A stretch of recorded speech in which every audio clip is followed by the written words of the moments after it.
Queridos televidentes de María Visión, especialmente los enfermos, ancianos y aquellas personas que por circunstancias o personal de la vida estáis en casa sin poder salir mucho a lo que es la vida pública.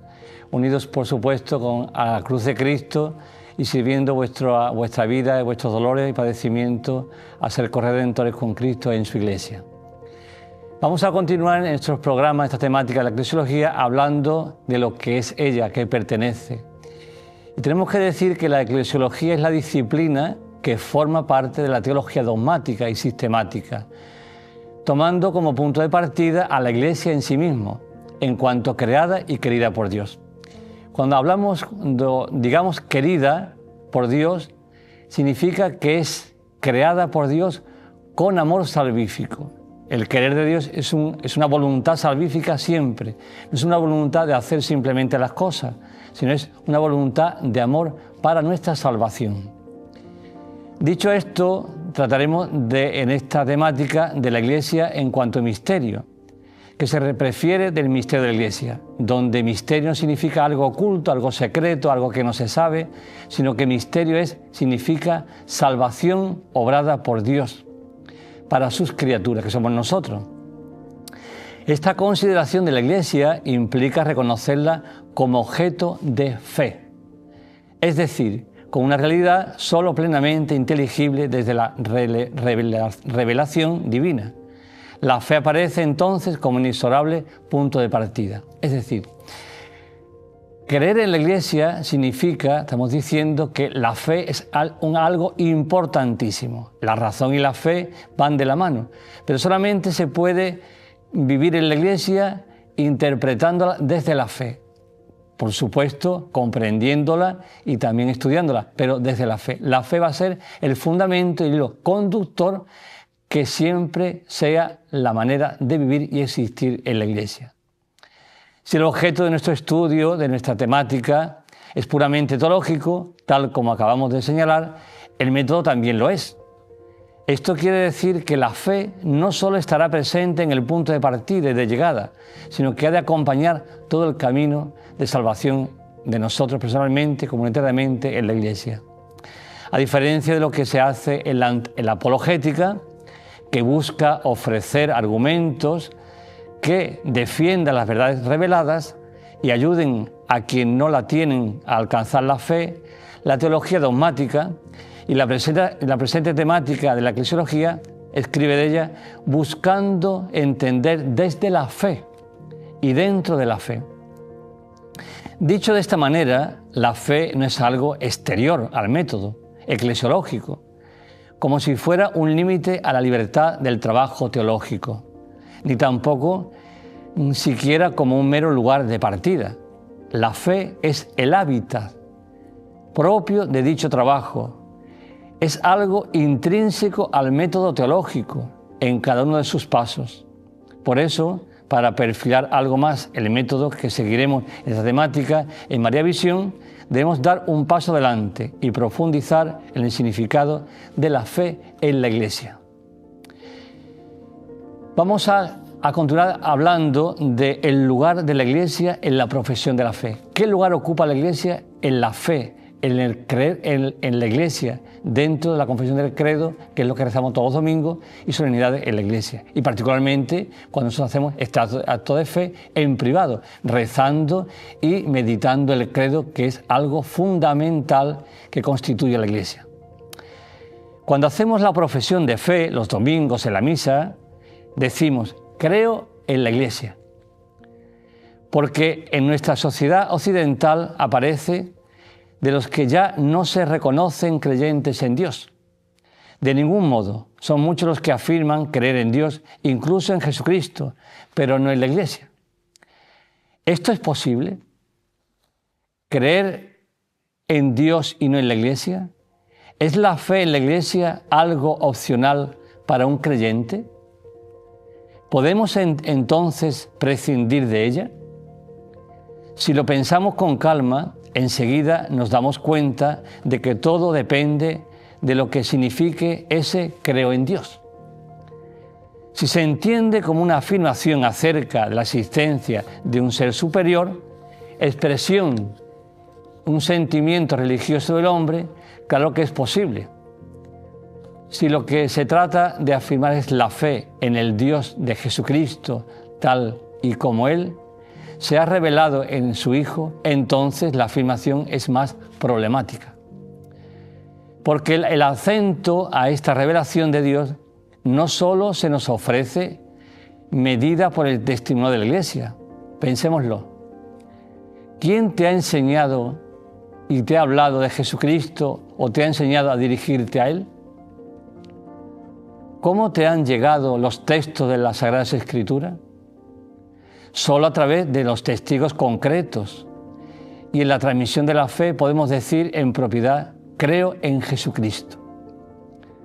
La fe no puede ser profesada nunca en soledad. No es un acto individual y aislado. Solo puede hacerse dentro de una comunidad creyente. Por tanto, estas preguntas que le iremos respondiendo a lo largo de estos programas en María Visión acerca de la eclesiología, nos darán la luz suficiente y clara de que creer en Jesucristo es creer en la Iglesia. Dice San Juan que no podemos creer en alguien que no vemos y no creer en la Iglesia, que vemos, que existimos, que nos movemos, que estamos en ella habitando y viviendo.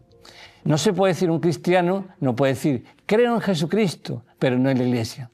Recuerdo, pues hace mucho tiempo me decía en un grupo de personas y una persona hablando decía, yo es que, don Amador, yo creo en Jesucristo, pero a veces en los curas no creo, en los sacerdotes no creo. Y yo le dije, yo tampoco creo en los sacerdotes ni en los obispos, porque la fe no es en la persona, es en Jesucristo. Los demás somos medianeros, mediadores de la gracia y sus misterios, los sacramentos, pero la fe no es en una persona, por muy sacramental que sea, por muy sacerdote o obispo que sea.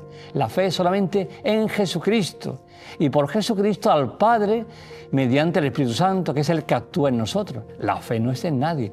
Es verdad que nosotros tenemos que dar un testimonio pues más ejemplar que todos los demás, pero no cuenta de que la fe no es en el cura, en la monja, en el fraile o en el obispo.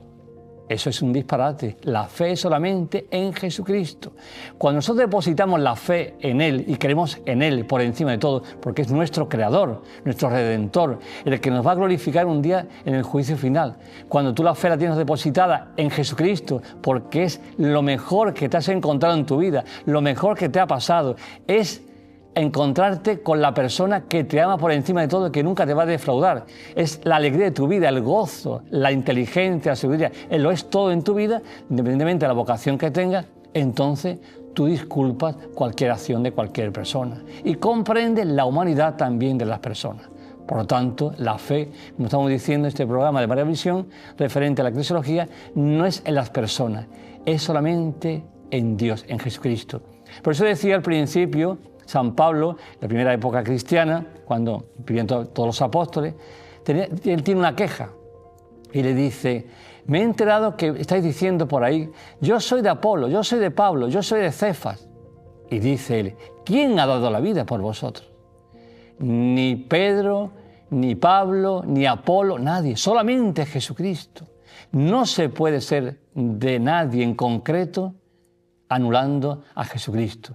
Se es de Jesucristo y lo demás son servicios, son mediaciones, son personas que están puestas al servicio de la comunidad cristiana. Pero la fe, la eclesiología nos enseña, el credo nos enseña que la fe no solamente es el hilo conductor de la Iglesia, lo que explica la Iglesia, entiende la Iglesia, sino que la fe es el fundamento de la vida cristiana solamente depositada en Cristo, en Jesucristo que se hizo hombre para nuestra salvación, para ese misterio salvífico.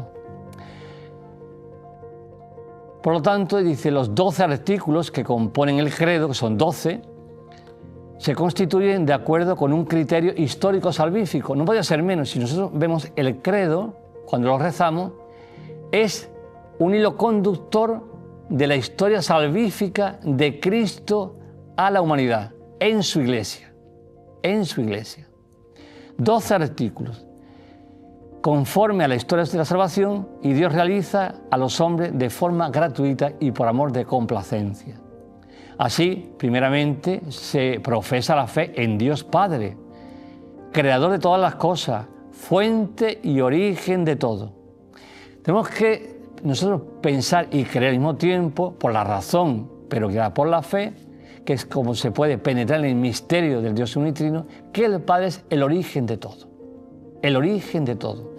No es que el Padre sea más que el Hijo, ni el Hijo más que el Padre y el Espíritu Santo, porque son de igual dignidad, pero el origen de todo es el Padre. La voluntad salvífica es del Padre, que el Padre quiere que el Hijo se hace hombre para la salvación nuestra, y el hombre y el Jesucristo acepta amorosamente, con un amor salvífico por nosotros y por voluntad amorosa al Padre de hacerse hombre.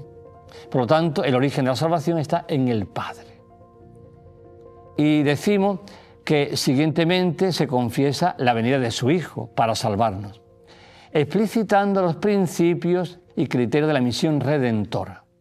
Finalmente se hace profesión de la fe en el Espíritu Santo y en su misión de hacer que la obra de Cristo dé fruto en los hombres, y de manera semejante a como sucede en la parte dedicada al Hijo, tras la confesión de la fe en el Espíritu Santo, que aparece en numerosos misterios propios de la misión. ¿Qué estamos diciendo con esto? Que la fe implica las tres personas divinas, Padre, Hijo y Espíritu Santo. El Espíritu Santo es el que hace y realiza la Iglesia. ¿Quién realiza la Eucaristía? El Espíritu Santo realiza la Eucaristía, la unción de enfermos, el orden sacerdotal. Todo lo hace el Espíritu Santo en la Iglesia, a través del Hijo y por voluntad salvífica del Padre. Pero es el Espíritu Santo el que nos hace a nosotros creer en Él, de que Él es el que actúa en la Iglesia, hace los santos, realiza los sacramentos y fecunda la Iglesia y la lleva a término hasta el día del juicio final. Por lo tanto, la fe nuestra es una fe trinitaria. La Iglesia, decimos que es la comunión de los santos también, el perdón de los pecados, la resurrección de la carne y la vida eterna. La Iglesia. ¿Por qué la Iglesia es la comunión de los santos? Porque nosotros creemos en una Iglesia, dice la Iglesia, creo en la Iglesia, que es una. Si es una, y está la comunión de los santos que están en el cielo, en la Jerusalén del cielo, la Iglesia forma tres partes que en una sola Iglesia. Son tres estados de vida. La Iglesia peregrina somos nosotros, en la que los santos de la tierra, los que viven aquí en la tierra, están en comunión perfecta con los santos del cielo.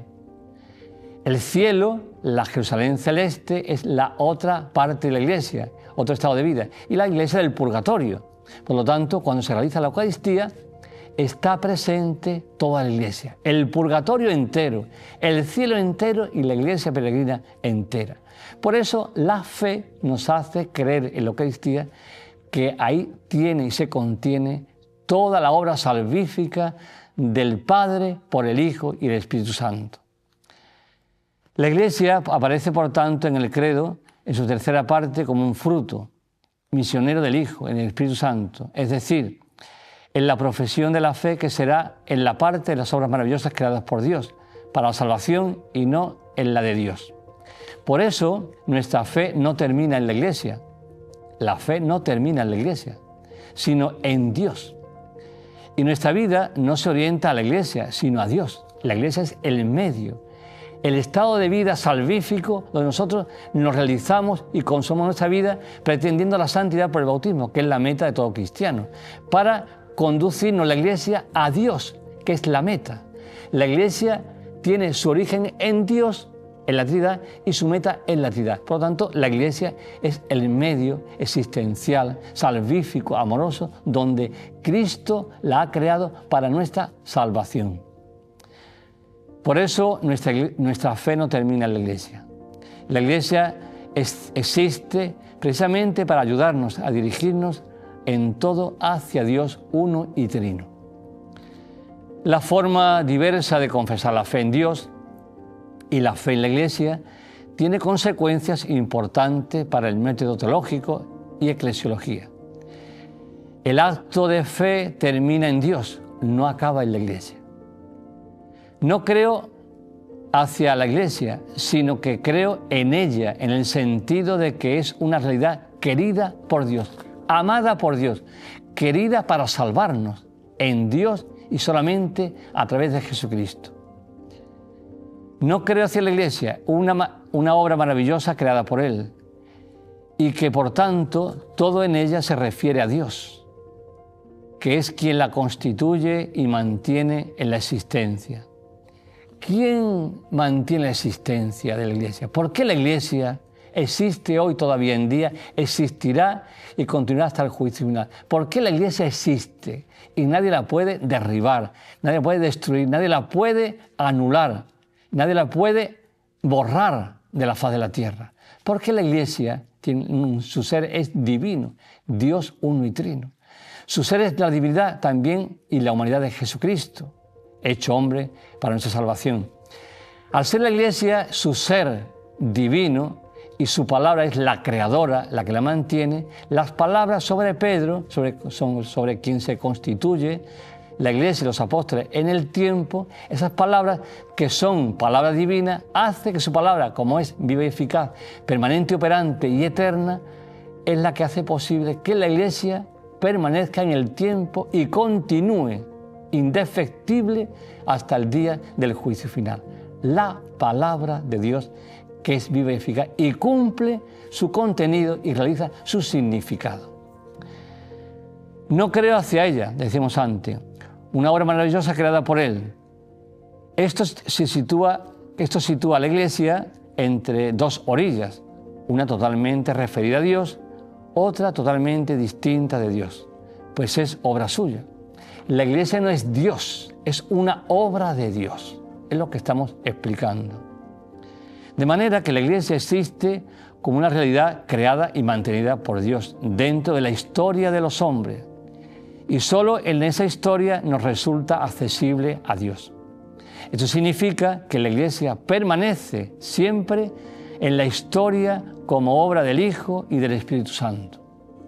Por eso, esos acontecimientos de su origen en la vida de Jesucristo hasta Pentecostés constituyen algo más que un principio cronológico que examinar para proseguir luego con los demás. Es decir, la Iglesia no tiene un momento de constitución. Muchas veces podemos creer, por deformación, ¿no? o no tener esa formación, que la Iglesia se constituye el día de Pentecostés. No. La Iglesia no se constituye ese día. La Iglesia, estamos diciendo que es un proceso de constitución. ¿Cuándo empieza el proceso de constitución de la Iglesia? En el tiempo, el día de la encarnación. Y todo lo que sigue a la encarnación, el nacimiento, todo lo que es la obra salvífica de Cristo a través de la persona divina de Jesucristo hecho hombre, todos los actos, todo lo que Él predica, habla, vive, existe como hombre verdadero, aun siendo persona divina, el Hijo de Dios, todo eso es lo que hace, constituye todos esos actos salvíficos de su persona en la historia, van creando a la Iglesia hasta que culmina, no se constituye, culmina la constitución de la Iglesia el día de Pentecostés. Si no, la vida de Jesucristo en la tierra pues tendría mayor o menor importancia, y toda tiene la misma importancia salvífica para nuestra redención y salvación. Todos los momentos de su historia. Esos 30 años también de Jesucristo, de su existencia, que parece que no hizo nada, son años también de salvación. Esa vida de trabajo como carpintero, de hijo de unos padres, de vecino, de judío uno más en la sinagoga. Esos 30 años de vida oculta también son 30 años de vida de corredención, de salvación. Por lo tanto, estamos diciendo que la eclesiología lo que hace es afirmar por el credo que la vida de Jesucristo, que es la que constituye a la Iglesia, la crea y la hace permanecer en el tiempo, en la historia, tiene su trayectoria, tiene toda su importancia desde la encarnación hasta Pentecostés. Por eso el demonio tiene tanto interés en que sea débil o sucumba a una de las múltiples tentaciones que tiene Jesucristo en su vida, su existencia histórica. Porque él sabe, la Iglesia sabe, que si falta algo en la existencia de Cristo, si hubiera sucumbido tan solamente a una tentación, la obra redentora hubiera quedado truncada. Con eso, ¿qué queremos decir? Que en Cristo, en su vida, en su salvación, tiene todo la máxima importancia, aunque hay hechos más relevantes, como son el momento de la pasión, de la cruz, la resurrección, son hechos, momentos de una importancia también sublime y máxima, pero toda la vida de Cristo tiene su importancia para crear a la Iglesia, esposa de Jesucristo, nuestra madre, nuestro único modo de llegar al cielo. Por lo tanto, decimos que la Iglesia se nos presenta entonces como una comunidad de testigos que posibilita el acceso a la salvación. Esta misión de la Iglesia no es algo añadido a su ser, sino que constituye un elemento esencial en su identidad. Por último, si de María ilumina poderosamente el papel de la libertad creada, que es dispuesta y sostenida por la gracia en su respuesta a esta iniciativa creada, nosotros en la Iglesia también, como la Virgen María, el Señor ha querido usar de nuestra libertad y servir de nuestra libertad para adherirnos por la fe a Él, a su salvación. El ejemplo máximo es la Virgen como persona humana. Su sí libremente, por amor a Jesucristo y por fe en Él, es lo que hace posible la redención. Nosotros también. Cristo quiere que seamos libres, hermosamente, y seremos más libres mientras más fe tengamos. Nuestra libertad será una libertad más perfecta cuando nuestra fe sea más heroica. Nuestra libertad será perfecta cuando nos alcancemos nuestra vida, vayamos por el camino de la santidad, porque la fe es la que hace fecunda, la brújula que dirige, la que encamina y fecunda los actos humanos para llegar al cielo, en la Iglesia histórica, en la Iglesia peregrina que somos nosotros. Por eso la Virgen en su maternidad virginal, es el modelo de la Iglesia, como señaló el Concilio Vaticano II, 1962-1965, lo abrió, como bien sabéis, el Papa San Juan XXIII y lo clausuró el Papa San Pablo VI. Por eso la perspectiva mariana no puede faltar en ningún acercamiento a la Iglesia. María es constituida, en todo lo que estamos hablando referido a Cristo y a la persona de la Virgen, es constituida por eso en Madre de la Iglesia y a la vez hija de la Iglesia. Por esta forma que estamos explicando de la eclesiología. María, por tanto, sin ella no se puede creer en la Iglesia. Sin María no podemos tener fe. Sin María no podemos caminar santamente, porque Dios ha querido hacerlo todo por medio de María, con el sí. Por eso concibe la Virgen antes por la fe que por la encarnación.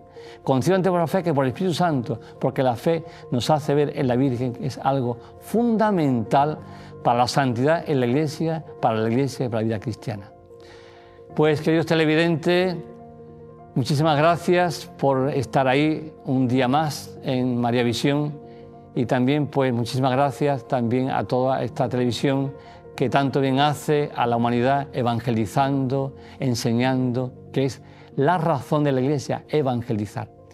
Que tengáis un buen día, que Dios os bendiga y que Dios siempre os acompañe y que nunca olvidéis que la fe es el fundamento de la Iglesia y la fe es lo que hace penetrar en el conocimiento de Dios y enamorarnos de Dios para siempre y por toda la eternidad.